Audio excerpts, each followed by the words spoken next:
견실하여 흔들리지 말고 주의 일에 더욱 힘쓰는 자들이 되라. 이는 너희 수고가 주 안에서 헛되지 않은 줄 알미니라. 할렐루야.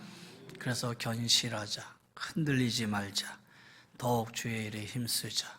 왜? 하나님이 기억하신다 말씀드렸어요. 그러면 이제 오늘 두 번째 주일, 이렇게 견실하고 흔들리지 말고 주의 일에 더 힘쓰는 자들이 되기 위해서 우리 신앙생활의 삶의 기본은 어떻게 될까라는 부분이에요. 여러분, 2025년도 우리 교회 표를 여러분 기억하십니까? 2025년도 교회 표가 뭐였죠? 항상 기쁨, 끊임없는 기도, 모든 일에 감사. 그런데 제가 이거를 2026년도에도 다시 세웠어요. 그렇지, 한 번으로 끝날 건 아닐 것 같다. 우리 신앙생활의 제일 밑에 가장 기초적이면서 기본적이면서 전제해야 할 우리의 신앙이 있다면 바로 이것이다. 항상 기쁨, 끊임없는 기도, 모든 일에 감사. 한번 따라서 합시다. 항상 기쁨, 끊임없는 기도, 모든 일에 감사. 여러분, 왜 그렇게 해야 되느냐? 오늘 성경은 이렇게 얘기합니다. 이것이 그리스도 예수 안에서 너희를 향하신 하나님의 뜻이니라. 여러분, 가끔 여러분, 목사님 하나님의 뜻이 뭐예요? 묻잖아요. 그리고 과연 하나님의 뜻이라면 하나님의 뜻이 무엇일까? 이렇게 반문하시는 분 계시잖아요. 여러분, 내 생각 속에서 하나님의 뜻을 찾지 마세요. 성경 안에서 하나님을 찾으세요. 하나님의 뜻이 어딘지를 찾으시라는 얘기예요. 어떤 할머니가 길을 걸어가는데 걸어가다가 두 길이 나왔어요. 일로 갈까? 일로 갈까? 근데 마음속에 자기는 일로 가고 싶어. 왼쪽으로 가고 싶어, 마음속에는. 근데 혹시 또 모르니까 이렇게 해서 침을 딱 쳤어. 근데 오른쪽으로 치네? 나는 일로 가고 싶은데 왼쪽이지. 아닌 것 같아. 그래서 두 번 또 이렇게 해가지고 딱 쳤어. 또 오른쪽으로 튀네. 아닌데. 3-4번이니까 한 번 더 딱 쳤어. 이번에 왼쪽으로 치네. 맞아. 하나님, 이겁니다. 왼쪽 뜻 맞지요? 그리고 왼쪽으로 갔대요. 여러분, 무슨 얘기냐? 하나님의 뜻을 물으면서 정작 그 뜻은 누구의 뜻대로? 자기 뜻대로 한다는 거예요. 그러면서 막상 곤란한 일이 생기면 하나님의 뜻이 어디 있습니까? 이렇게 묻거든요. 성경은 하나님의 뜻을 분명하게 우리에게 얘기합니다. 이는 그리스도 예수 안에서 너에게 향한 하나님의 뜻이다. 어떤 뜻이냐? 항상 기뻐해라. 쉬지 말고 기도하라. 범사에 감사하라. 이것이 주님 안에서라는 말이 무슨 얘기냐면 예수 믿고 성도된 우리, 예수님 믿고 그리스도인이 된 여러분과 나. 다시 말해서 성도들은 늘 기뻐해야 된다. 늘 기도하라. 늘 감사하라. 범사에 감사하라. 자, 사도행전 17장에 보면 바울이 데살로니가에 가서 전도를 하는데 3주간을 전도를 해요. 회당에 들어가서 3주간을 말씀을 계속 가르쳤더니 거기에 예수 믿는 사람들이 막 생겨나기 시작했어요. 그래서 예수 믿는 사람들이 생겨나기 시작해서 그 사람들을 통해서 교회를 세워요. 그런데 그 교회가 얼마나 건실한 교회로 성장하고 크게 됐는지 이제 후에 바울이 데살로니가 교회에 대한 소식을 들어보니까 그 소식이 어떤 소식이냐면은 데살로니가 교회는 믿음의 역사가 있고 사랑의 수고가 있고 소망에 있는 교회, 소망의 인내가 있는 교회다. 이렇게 소문이 났어요. 얼마나 좋은 소문입니까? 데살로니가 교회의 믿음의 역사, 사랑의 수고, 소망의 인내가 있는 교회. 그러면서 그 소아시아 지방에 데살로니가 교회가 모든 믿는 사람의 본이 되어지는 교회가 되고 말았다라는 거예요. 그러니 바울이 참 흐뭇한 거예요. 야, 이 데살로니가 교회가 이런 교회가 되었구나. 지역의 모든 믿는 자의 본이 되었구나. 그러면서 한 번 더 바울이 데살로니가 교회에게 권면하는데, 이제 데살로니가 교회 성도들이요, 하나님을 기쁘시게 하며 살기를 바랍니다. 하나님을 기쁘시게 하려면 하나님의 뜻에 따라 살아야 합니다 하면서 데살로니가 교회의 성도들을 향해서 하나님의 뜻이 무엇인지를 밝히고 있어요. 그것이 바로 오늘 이 본문 말씀이에요. 예수 안에서 항상 기뻐하라, 쉬지 말고 기도하라, 범사에 감사하라. 오늘 이 세 가지를 긴 시간은 아니겠지만 한번 살펴보려고 그래요. 첫째, 항상 기뻐하라. 여러분 보세요. 항상이란 단어하고 기뻐하라는 말하고 합쳐진 거예요. 그러면 기뻐하라 항상 이렇게 얘기하지 않고 항상 기뻐하라. 우리가 신약 성경은 헬라어예요. 헬라어를 얘기했을 때는 강조하는 단어를 앞에 쓰게 돼 있어요. 그러니까 항상이라는 단어를 헬라어 속에서 강조하고 있는 거예요. 판토테, 언제나 기뻐해라. 언제나 기뻐해라. 그러면서 기뻐라는 말 앞에 강조하기를 항상이라는 단어를 강조하고 있는 거예요. 여러분, 그리스도인과 비그리스도인, 그리스도 안에 있는 사람과 그리스도 밖에 있는 사람의 차이점이 뭐냐라고 물어본다면, 그리스도 밖에 있는 사람은 좋은 일이 생겨야 기뻐합니다. 좋은 일만 보고 기뻐합니다. 그와 달리 그리스도 안에 있는 사람들은 모든 환경을 초월해서 항상 기뻐합니다. 그렇다면 우리에게 묻지요. 목사님, 하루에 그러면 몇 번이나 기뻐하며 삽니까? 이렇게 묻잖아요. 하루 동안 얼마나 기뻐해야 됩니까?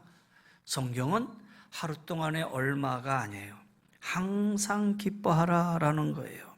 늘 기뻐하라라는 거예요.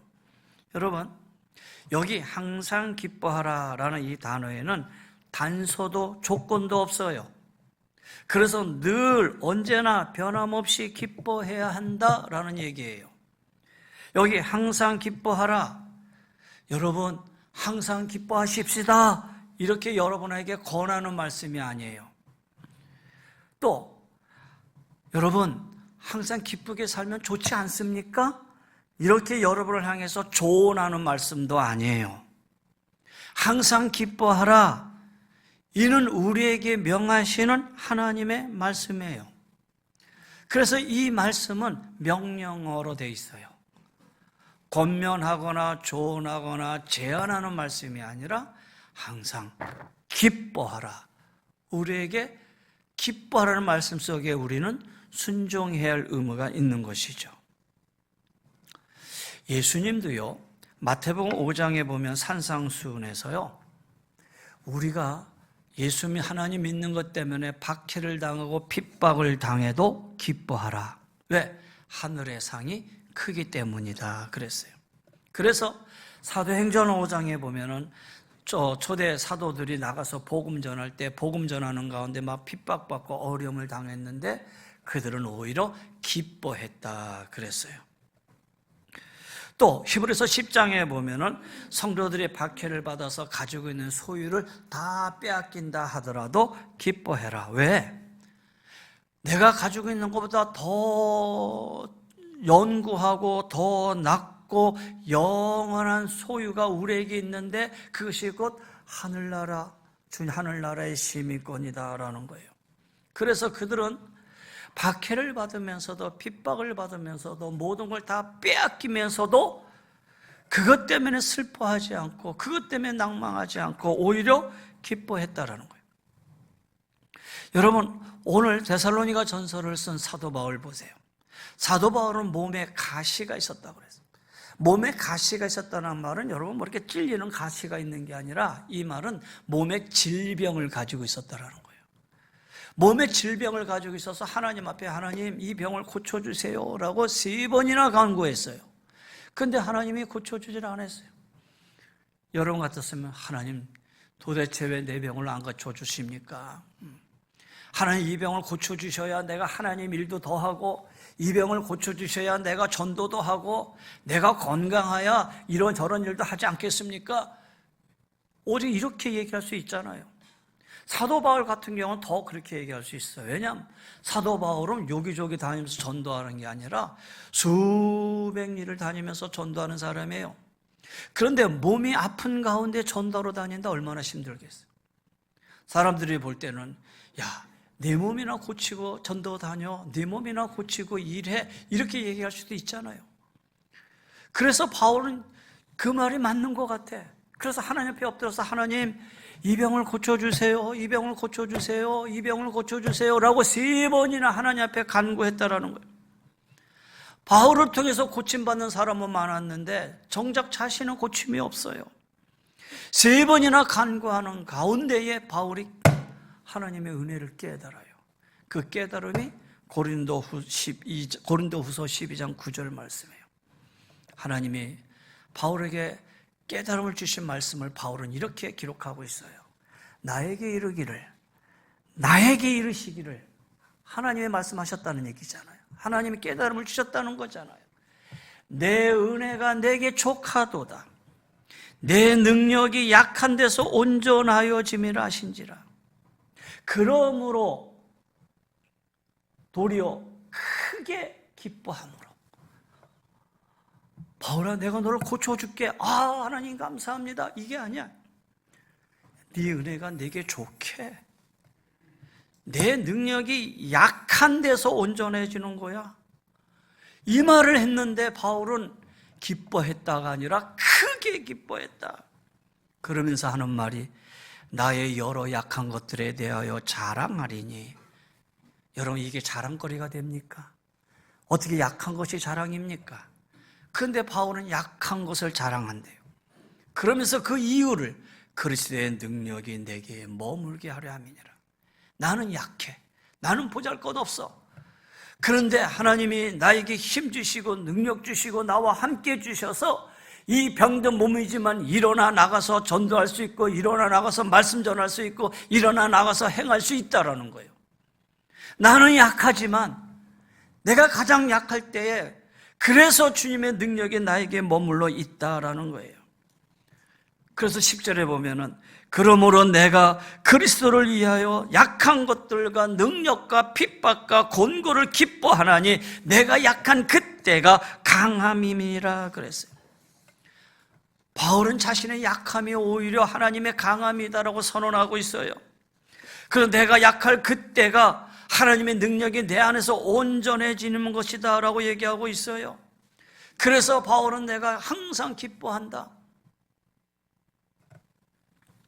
여러분, 만약에 그리스도를 알지 못했다면 이건 근심이에요, 염려예요, 걱정이에요. 그래서 그리스도 밖에 있다면 항상 염려하고 걱정하고 걱정할 수밖에 없지요. 무엇을 먹을까, 무엇을 마실까, 무엇을 입을까. 하나님의 돌보심을 받지 못할 뿐 아니라 하나님의 돌보심이 있다는 사실조차도 알지 못하고 살아간다라는 거예요. 그러나 우린 다른 사람들이죠.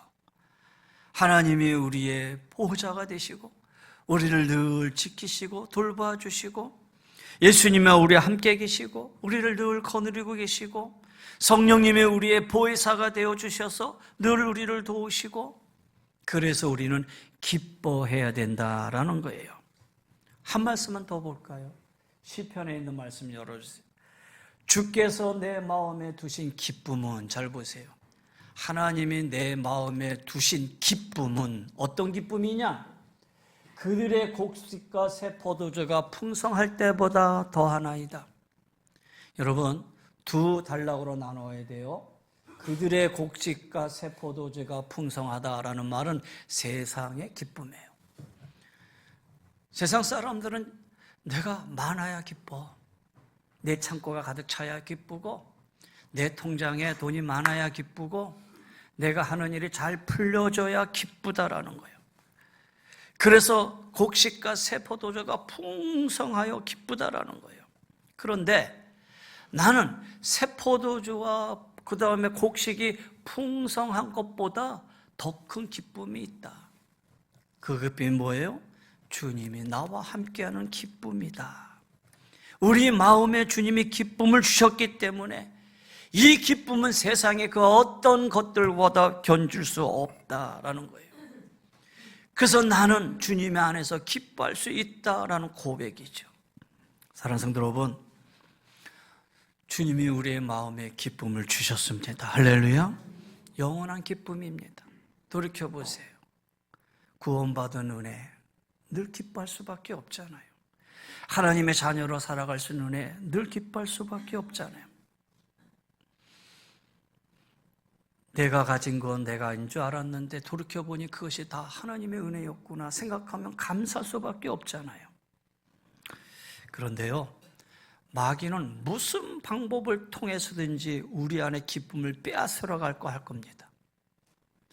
어떠한 방법과 수단을 강구해서 여러분에게 기쁨을 빼앗아 가려고 할 것입니다. 바라기는 주님이 내 안에 주신 이 기쁨을 빼앗기지 마세요. 하나님 우리 마음에 기쁨을 두시고 우리에게 항상 기뻐하라, 항상 기뻐하라. 내가 너와 함께 하겠다. 내가 너를 보살피겠다. 내가 너의 모든 것을 다 하나 주겠다. 네가 약하다 할 때 내가 온전히 강하게 하겠다. 그래서 기뻐하라. 할렐루야. 하나님의 뜻입니다. 우리 2026년도 기뻐하십시다. 기뻐하며 사십시다. 그래서 하나님을 기쁘시게 하고 하나님의 뜻을 이루며 살아가십시다. 두 번째 보십시다. 쉬지 말고 기도하라. 쉬지 말고, 역시 강조점이 앞에 있어요. 기도하라 이렇게 쉬지 말고 이렇게 한 게 아니라 쉬지 말고 기도하라. 앞에다 강조점을 주고 있어요. 그러면 여러분, 쉬지 말고 기도하라는 게 무슨 얘기죠? 아니 목사님, 밤낮 교회와 엎드려서 기도만 하고 살라는 얘기입니까? 그 얘기는 아니잖아요. 여기 쉬지 말고 기도하라, 이 말은 너의 삶으로 기도해라. 너의 생활로 기도하라. 일하는 사람은 너의 노동으로 기도하고 너의 근무함으로 기도하라.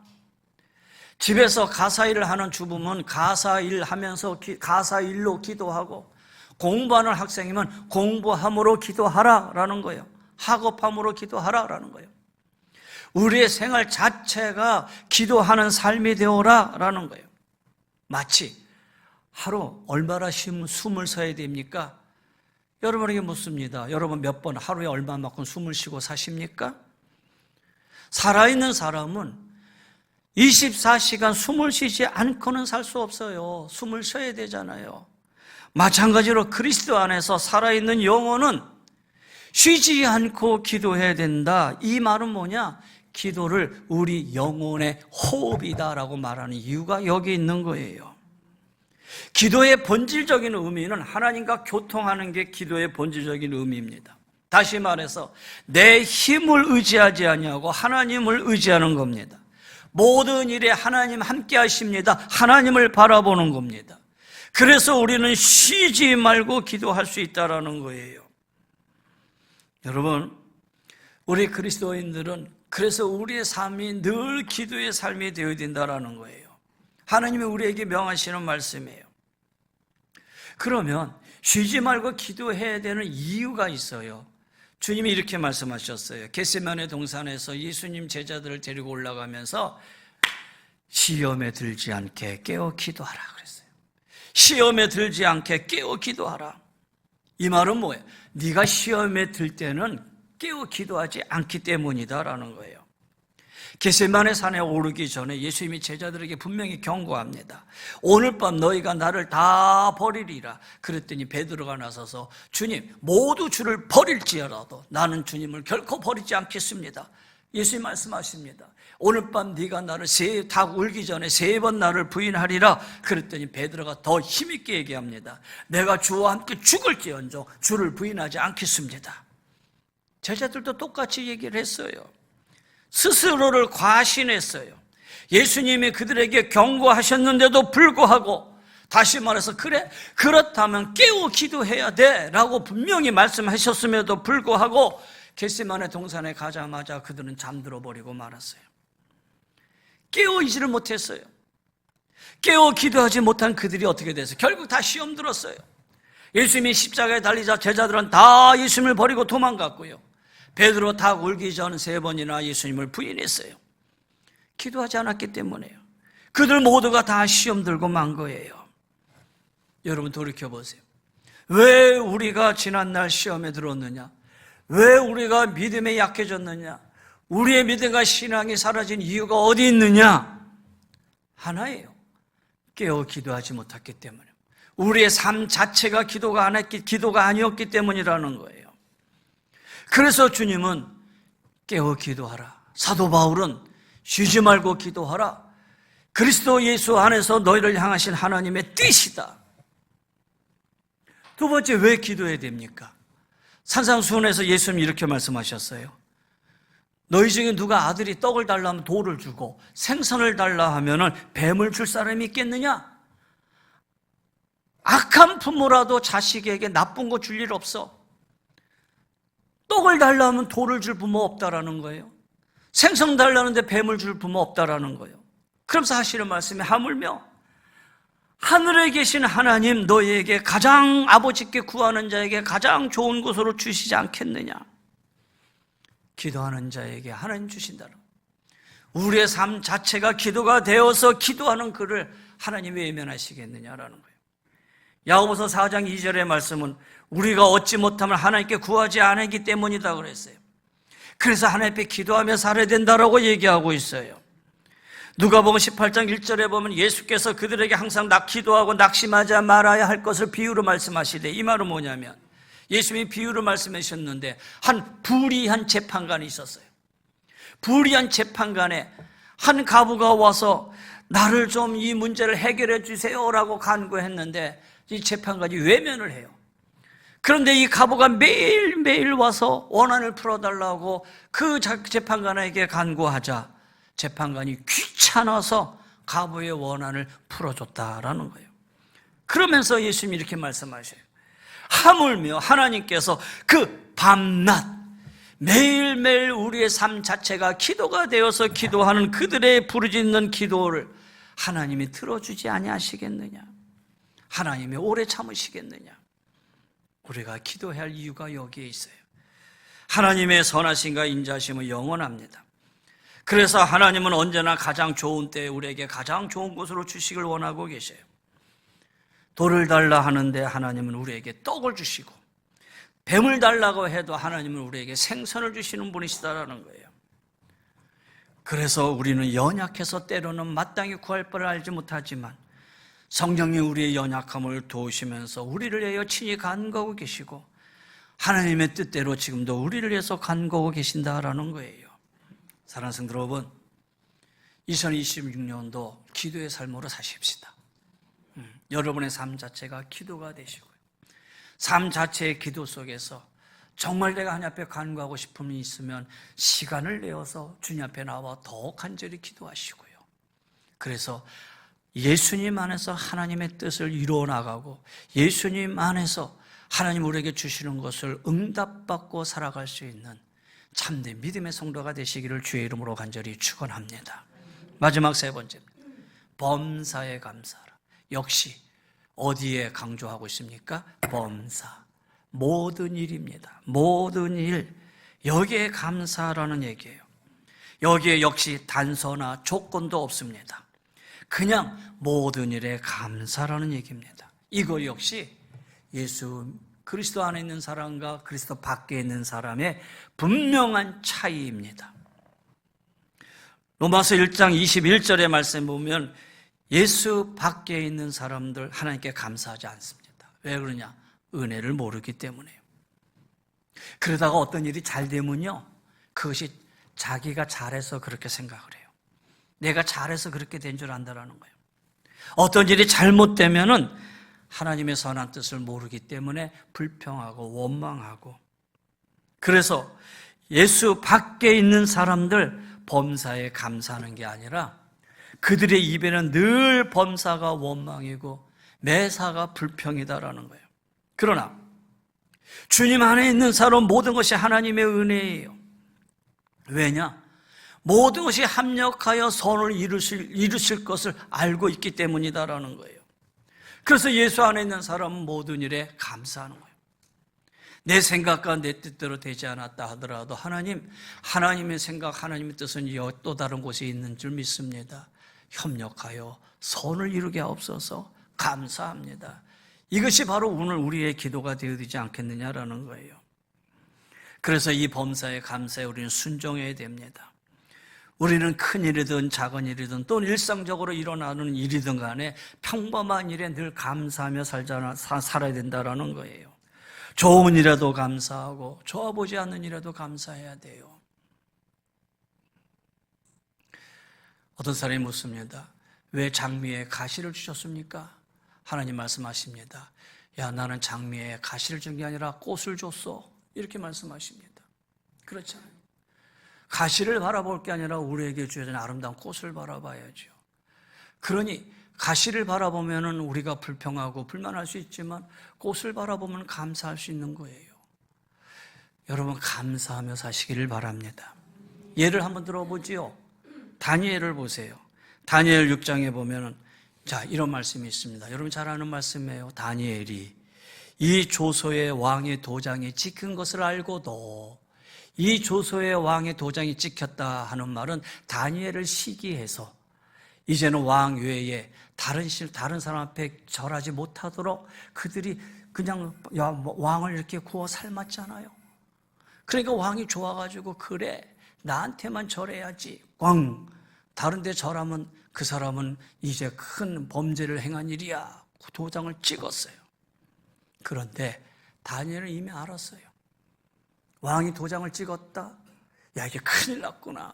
내가 어떻게 해야 되지? 그게 아니라 알고도 자기 집에 돌아가서는 윗방에 올라가 예루살렘을 향한 창문을 열어 전에 하던 대로 하루 3번씩 무릎을 꿇고 기도하며 그 다음 보세요.